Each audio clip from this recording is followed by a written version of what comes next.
What's up, guys? Got a Proline high octane body. Turned it into the Mad Max.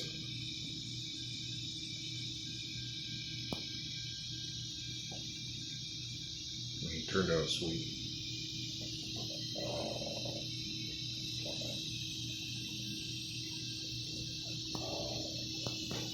Still got to add a couple of fins on it.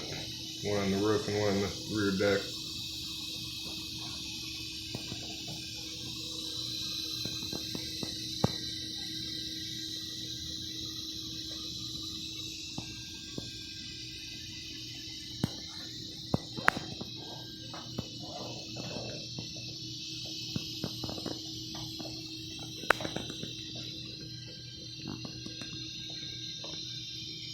RPM blower.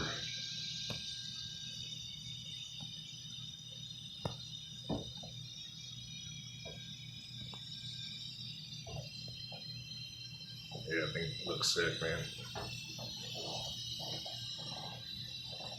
Like I said, I'll add those tail fins on there and I'll get another video when it's wrapped up.